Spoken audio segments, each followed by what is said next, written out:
and gentlemen, and thank you once again for tuning in to Around the NFL, presented by FTFN Network. My name is Matthew Hadawani, lead writer at FTFNnetwork.com, and I'm joined as always by my co-host Nick Gardner. Nick, how you doing today, buddy?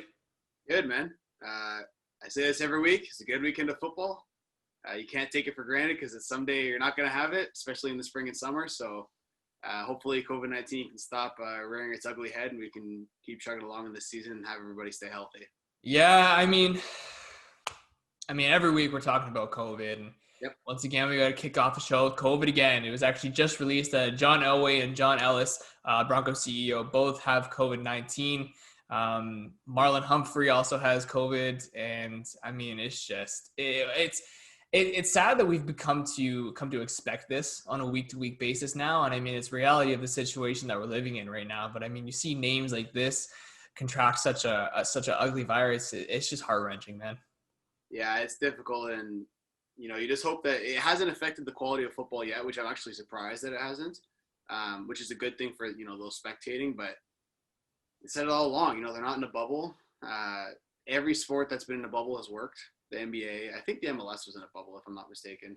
And the sports that weren't, Major League Baseball, they had a bunch of COVID tests. They had to play 7-inning doubleheaders half the season. And now football's not in a bubble, and there's just too many people in a football facility to not get it, frankly. And that's also part of the reason why they didn't have a bubble in the first place. So I get it, and I don't get it at the same time, but there's just too many bodies. There's just too many bodies, and someone, for example, like John Elway, right? Like, he is out doing whatever business ventures that he has going on. And John Ellis, he's the CEO of the franchise, so I'm sure he has a bunch of business ventures taking place. And next thing you know, they're at practice talking to so and they're talking to the coach, and they're going this, and then you can see how it spreads like wildfire. So and Marlon Humphrey, he just played on Sunday against the Steelers, and Monday morning, I got a notification on my phone saying that he has COVID. So does it transfer to Pittsburgh? Does Pittsburgh now have to quarantine? It's a hot mess. It's a hot mess. Yeah, and I mean, that's not the only thing we have to worry about on a week-to-week basis. Is as we have some more injuries to report, both Jimmy Garoppolo and George Kittle are going to be out for quite some time. Things are just going from bad to worse for the 49ers in a hurry. And if you were new to football and you didn't really know anything about the sport and learned that the 49ers had gone to the Super Bowl just the year prior, yeah, it just shows how hard it is to repeat in this league and not even get back to the Super Bowl, but just get back to where you were last season. And it's remarkable how many times the Patriots were able to do that, under the Brady Belichick team. But I mean, a little fall from grace they've had this year. But we got a lot to get to today, so we'll motor right along. We'll start off with our hero and zero for the week. My hero is going to be Alvin Kamara of the New Orleans Saints. You and I were kind of talking about this before we hit record here, but man, he's their offense right now. Running the ball, catching the ball, especially with Emmanuel Sanders being out, and God knows what's going on with Michael Thomas there. He's the damn near New Orleans Swiss knife down there. Yeah, he is everything. Like, you covered everything. He is catching the ball, running the ball, blocking, like whatever you need him to do. It seems like he gets 25 touches a game minimum. Like, that's what it feels like. It feels like every other play, at least, it's going to him. Yeah, and it's so weird because we've talked about it, but we see how the NFL is kind of shifting to running back by committee type of deal. But I'm still shocked when I see Latavius Murray lining up at the tailback position, and it just doesn't compute that they actually have another running back because Kamara is out there. If he's not out wide, he's behind Breeze. It's different to see. And honestly, I honestly think Alvin Kamara might be one of the more underrated players in the NFL because he always gets mentioned in the top 5, top 7 running backs. But I honestly think he is, if he's not the best, he is top 3 for sure. Yeah, I would fully agree. Say Zeke and Saquon and all these different things. Saquon's a freak, don't get me wrong. Zeke is very good.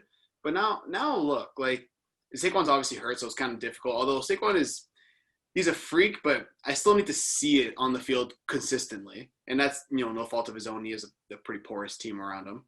And then Zeke, was he just a product of that, the offensive line, the offense and all that kind of stuff? I know they're playing with Ben DiNucci nowadays, but even with Andy Dalton, like, he's a serviceable quarterback. Let's see what Zeke can do. And his stats have kind of been declining year over year. And Alvin Kamara just seems to him and Christian McCaffrey are the two people where it's like, okay, you gave him the big contract and you feel like you're actually paying for what they're going to do for you, not what they've done. Whereas Zeke, if he kind of felt like, okay, he had all these 1,000-yard seasons. He's such a big part of our offense. We can't just let him go because we put all this draft capital into our offense and our offensive line, and now we're kind of just stuck. So let's just pay the guy because screw it, basically. That's kind of what it feels like with Zeke. But with Alvin Kamara, it really feels like, okay, now we're really getting our money's worth. Yeah, it almost seems like he's getting better every season that goes on, and it's kind of rare to see from a quarterback because the thing is that once they get paid, they don't want to take all these hits. But speaking of teams that weren't giving out hits, the Buffalo Bills, man, I don't know why I do this to myself every single weekend. My ticker is just absolutely going to give out one day because it is just the ups and downs of being a Bills fan is just a roller coaster that, it's not for the faint of heart, but, giving up rushing yards to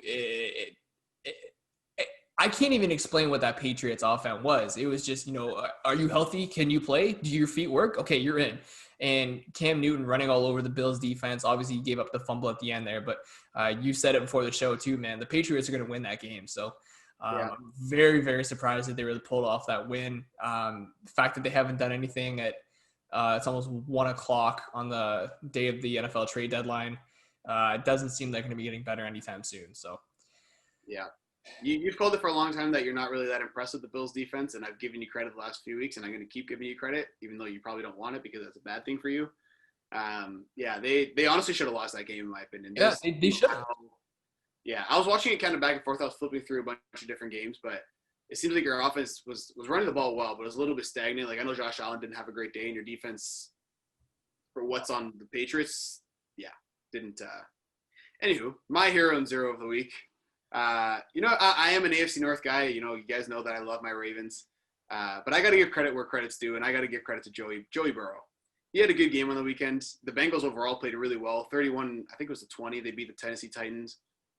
Titans are a good team. They're, I think, 5-2 now, or 6-2, whatever the record is. 5-2. They're a quality team. We got to play them, us being the Ravens, in a couple of weeks. They run the ball well. Everybody knows play action. Derrick Henry, yada yada yada. But Joey Burrow played well. 249 yards, 2 touchdowns, spread the ball around, did what he had to do. And this is a rookie guy. He's like a couple of years ago. Last year he was in the SEC playing college football, right, on Saturdays. And now he's getting big wins. And I know they're not gonna go to the Super Bowl or do whatever, but I'm a little upset he's in Cincinnati. I'm not gonna lie to you because I want to root for this guy, but I don't know if I can. But he's a solid quarterback, and they truly have their quarterback of the future. Because yes, they're not winning games, but let that defense fill out. Let the roster fill out around him, and they could put together some wins in the next couple seasons. So if I'm a Cincinnati fan, I'm feeling pretty good. I know the season's kind of lost, but we're competing and we're learning lessons, and I like what I'm seeing out of him. And some guy who needs to learn a lesson. And I'm going to go a little hard on my quarterback right here is Lamar Jackson. There's a lot of ways I could take this. I'm not going to spend a lot of time on it because we have to get to other things. But he threw a pick 6 to start the game. And then on our opening drive, I believe, of the second half, he threw another pick, which gave the Steelers, I think it was the second half, which gave the Steelers a short field and they scored a touchdown. Their offense, they being the Steelers, could not do a squat. They were not doing anything for 2.5 quarters. And they were still within like 3 to 7 points.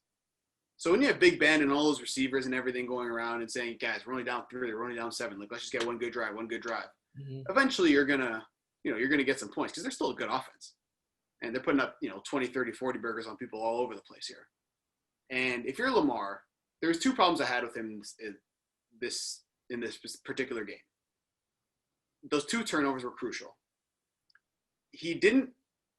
There are some games, Matt, where I said this last week, where it feels like the Ravens are just kind of going through the motions, and they're, let's just run this way, see if it works, because we're probably going to win the game anyways. Let's just run this and get some practice, real life practice. And there are some games when I'm trying to get an analogy here, but I can't think of one right now. But there are just some games where you need to do what your true and what your true, whatever that saying is, whatever it is. Tried and true. What you really do, like whatever is good, whatever you're good at, you do it in the most important games. Like when you're in the Super Bowl, what's that? You gotta stick to your identity. Yeah, but there are some games where you can try. Like I said in the last couple of weeks, the Ravens were trying to become more of a passing team.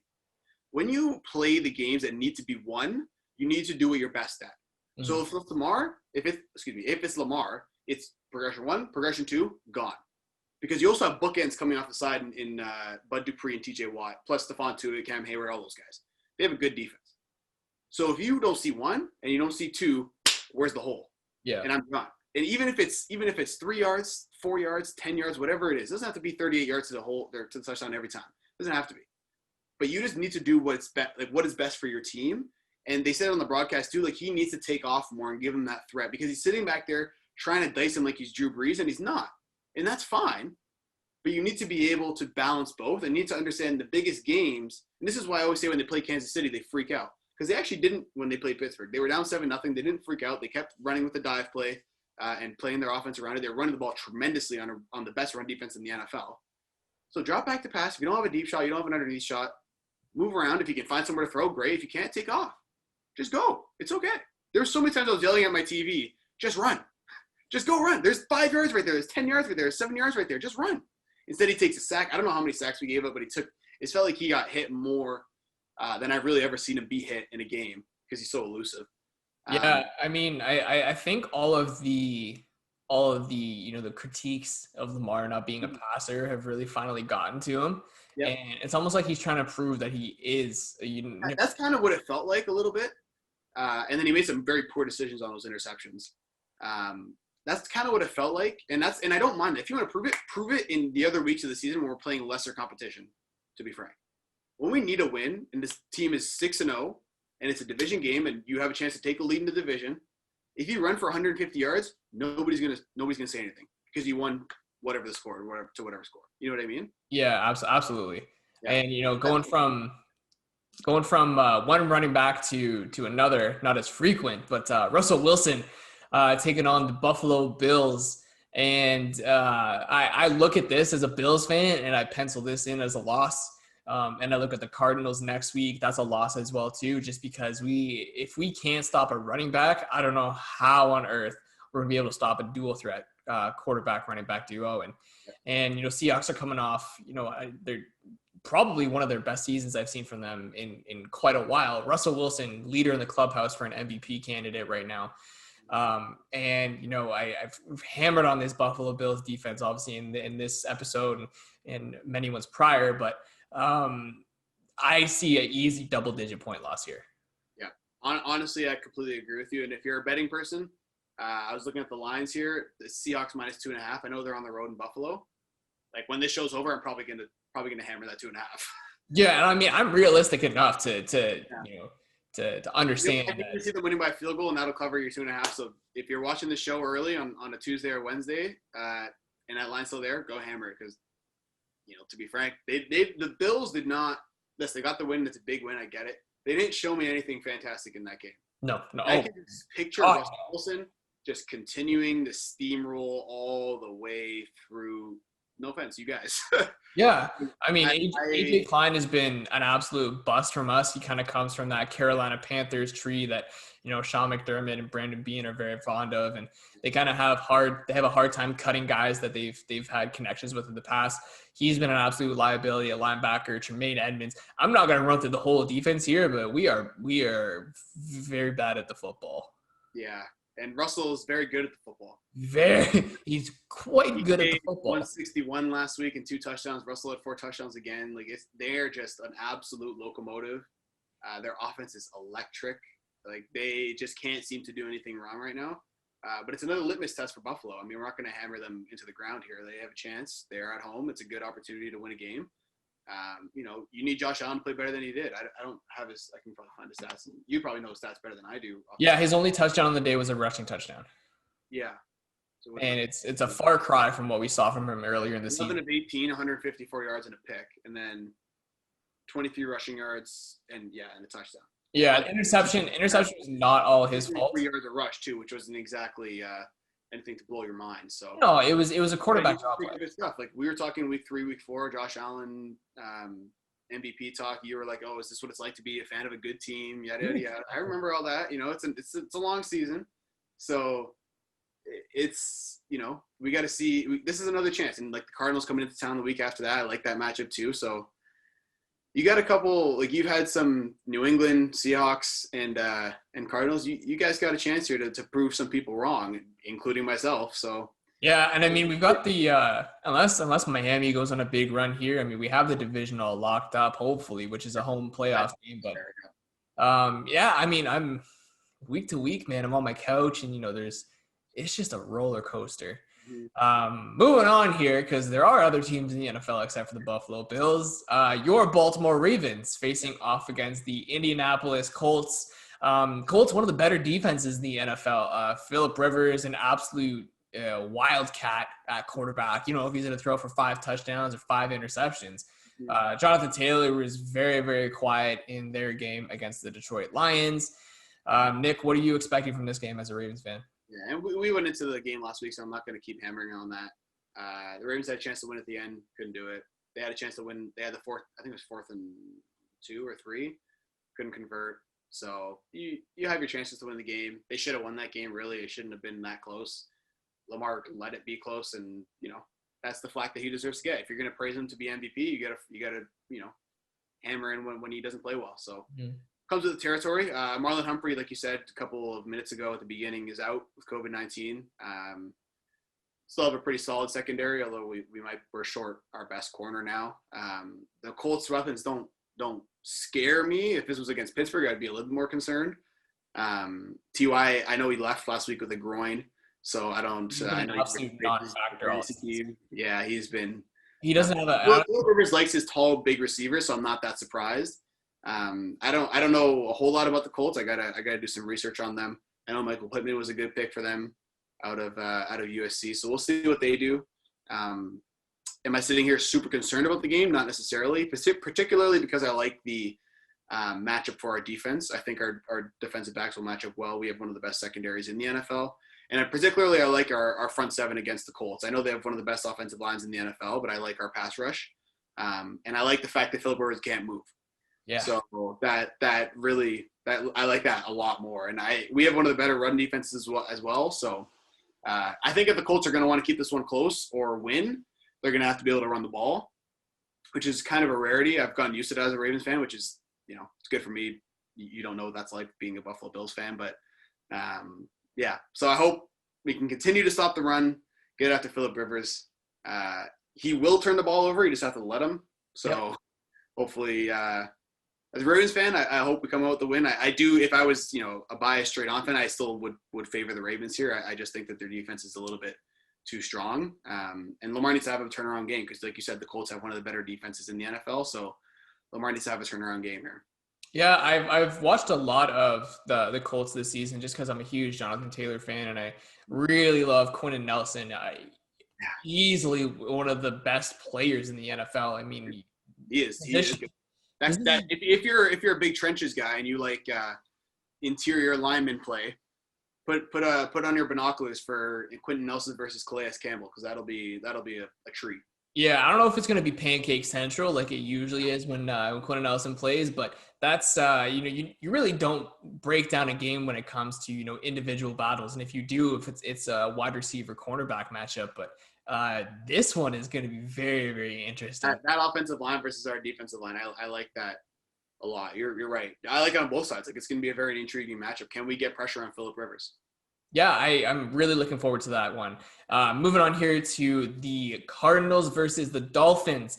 Lot of chatter came out of the Dolphins transitioning to Tua Tagovailoa at quarterback, replacing the hardened veteran in Ryan Fitzpatrick. And I found that a couple things came out of this game here. First of all, he only had 93 yards in a single touchdown to Devontae Parker in, I think it was just a slant running into the end zone.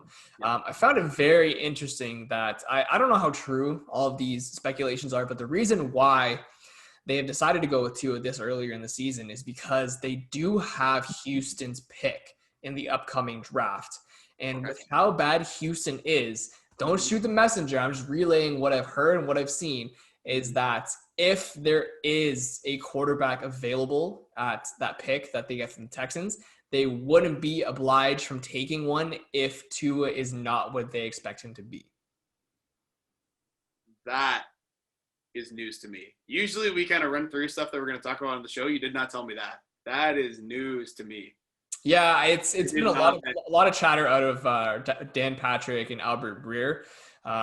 Interesting. But it's I understand it. Look, it's just the way that the NFL is transitioning nowadays. Is that if you're a top 5 pick, look at Baker Mayfield, look at Sam Darnold. If you're a top 5 pick, you're expected to double your numbers at college. Yeah. And it's become an almost unrealistic expectation that these players are being able to carve up NFL defenses like they were in like the SEC, the ACC, Big 12, Pac-12, all of that stuff. You need to give these guys a little bit of time. I mean, it took Josh Allen his 3rd year to really kind of understand what it means to be an NFL quarterback. And Baker Mayfield maybe is not a passer. Maybe he's just going to sit back there and hand it off 20 times, use play action and throw it maybe 5 or 10 times. And that's not a bad recipe for success. But when you put these players under a microscope from day one and expect them to perform like they were just a couple of months ago in the college world, it's taxing. That is an interesting take. Well, what you said before, I agree with everything you just said.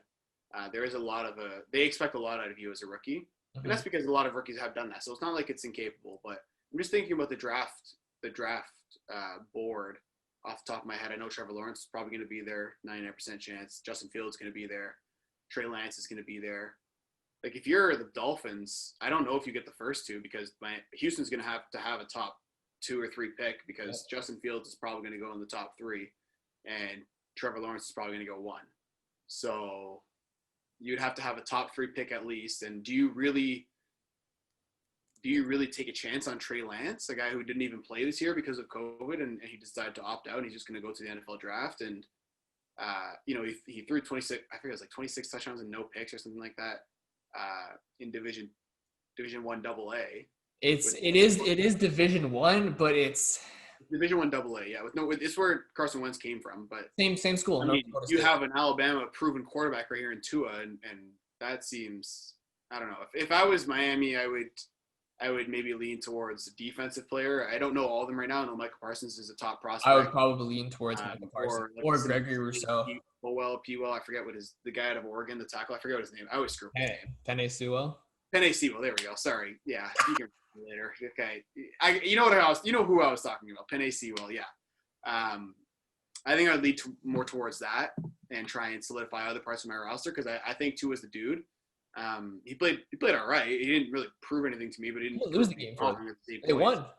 It was a Dolphins defense that played everything in that game. They were unreal. Like I'm surprised the Rams. Yeah, the Rams are a really strange team, but the Dolphins defense played really well. Tua didn't have to do much, frankly. I mean, he was serviceable. So we'll see as the weeks come and go. If they go down 7-0, 14-0, what happens? How does Tua play when he has to throw the ball 30 times a game? So yeah, and he's going up against one of the best safeties in the game, arguably the best in Budda Baker. So it'll be very, very interesting to see how that offense. Yeah, the Cardinals defense is not an elite one.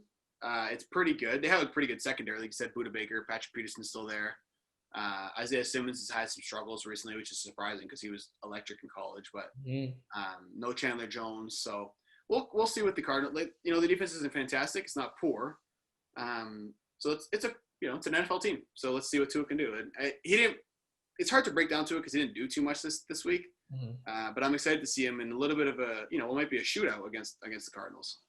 Yeah, it's definitely going to be really interesting. I mean, it's going to be interesting to see what happens when he starts taking all those hits too. I mean, Jordan Phillips has been pretty disruptive for that Cardinals defensive front. But speaking of something else I'm looking forward to, it's time to get to our most entertaining games of the week. I swear, every single week I'm on here, I'm always talking about the Lions. And my entertaining game is also my underdog pick for the week, the Detroit Lions over the Minnesota Vikings, who are actually favorited in this game, mainly because of the thumping that they put on the Green Bay Packers because of Dalvin Cook. So, I mean, the Lions defense has played pretty well. It's going to be interesting to see what they do without Kenny Golladay. Marvin Jones has been Marvin Jones has been a pretty big factor for them. I don't particularly like how much Adrian Peterson is getting the ball. When you have a rookie like DeAndre Swift, and even another rookie-ish type of player in Kerryon Johnson, and you're giving the ball to Father Time and Adrian Peterson. I don't know what the overall objective is week to week with them. I don't know if it's pass the ball, run the ball. So, I mean, it's going to be interesting. Divisional rival in the Minnesota Vikings. So, definitely going to be glued to that one for sure. After I watch my Bills get absolutely dog walked by the Seahawks. But you're still going to watch. So that's all that matters, right? A for effort. Yeah, I agree. The Vikings-Lions game is going to be a good one. Dalvin Cook is elite. He's very good. He just needs to stay healthy consistently. Yeah, I was surprised they mollywopped the Packers like that. I didn't see that coming. My entertaining game of the week is one of the most important games in the NFC this week is the Saints and Bucks. Mm-hmm. The Bucks kind of let one slip on Monday night against the Giants. They had to kind of battle their way back. Brady was very angry. Yeah, I mean, he should be. He was down to the Giants at halftime. So that was not a fantastic game. But they're a little bit injured, so they're kind of on the mend. They had all these weapons that they don't have now. And also, now that I just thought of this right now, Antonio Brown should be in the building and suited up. So we'll see what the deal is with that. So that's entertaining in itself. And then hopefully Michael Thomas will come back also for the Saints, for my fantasy teams as well. One of the leagues is already lost, so I've accepted that. But I have him in my other league, and I would like to have him back. But New Orleans, despite everything about Drew Brees and all the air yards and all the, he's going to, I think he signed with Fox for whenever he retires, and he's going to be a broadcaster, and he's done with his career, and yada, yada, yada. What are they, like 5-2 still? Yep. Like they're still getting it done. So they're right in the thick of things in the AFC or in the NFC, especially in the NFC South. And this could determine the Saints won the first one, right? I believe that's right. So. Yeah, so but yeah, if the Saints won the first one, then the Bucks need this one because you don't want to go down 2-0 to your division rival who you might end up with a tied record against. Mm-hmm. So that's a big game, and so especially in terms of seeding in the NFC. And my underdog pick is actually the team that almost beat the Bucks, the Giants, over the Washington football team. I liked a lot what I saw of the Giants last night, and if it wasn't for a couple of Danny Dimes turnovers, they probably would have won. To be frank with you. Will he learn to protect the ball? I don't know. Washington has a pretty good defensive front, but they're just on bye. And I think the Giants, even though they lost, it's a little bit of a moral victory, and they'll come with a little bit of confidence and a little bit of swagger. So I could see them. It's -3.5 for the Giants. I could see them covering or winning outright. To be honest with you, I could see a nice 22-21 victory for the Giants. Yeah, Washington is up and down every single week. I mean, it's still really weird calling them, Washington football team. I feel like when I scroll past that on Kojiko, because we're in Canada, I look at them, is that a soccer game on in the middle of a football Sunday? Yeah. But yeah, I mean, I agree with everything you said there. It was kind of weird seeing the Giants pull out a couple trick plays, Golden Tate thrown at length of the field. Yeah, Giants, they were in a dogfight last night. Yeah. Brady even a touchdown to put the Giants ahead. Not ahead. The game time touchdown to Golden Tate was beautiful. That was a beautiful throw. Couldn't have put it any better. Great job by Golden Tate. Like they have pretty good weapons in New York. Golden Tate, Darius Slayton, Evan Ingram. Like I kind of like what they have there. They've been kind of struggling to put it all together. And as much as kind of flack as the Giants got for hiring Joe Judge, he's actually been a pretty solid head coach for them. I feel like he's instilling a good set of discipline in New York, and it's just about filling out the roster now. Like. Picks like Andrew Thomas, they're not sexy, but they work, and it just takes years for those to accumulate, right? Yeah, it's going to be up to Dave Gettleman to really kind of build on the foundation that they built there in New York. I'll give them the New York tag, but I don't dare call them the Jets. They don't. No, New York does not. They don't deserve the Big Apple. They got years of compounding to do, years, multiple. If you're a Jets fan, I feel for you. Yeah, we're going to end the show there. Thank you guys so much for watching. Click like if you like this video, click subscribe. If you really liked it, please tell all of your friends. Make sure you follow us all on our social networks. Twitter at FTFN Network. He's at Gardner_Nick. I'm at the Hot One. Follow us on Twitch, twitch.tv/FTFN Network. And obviously you're watching this on YouTube, so give us some love and go look at our other videos. Leave us some comments. Tell us what you want us to talk about, or roast us if you want. Just any kind of interaction. We'd love to hear from you guys. So we wish you all the best. Please stay safe, and we'll see you next week.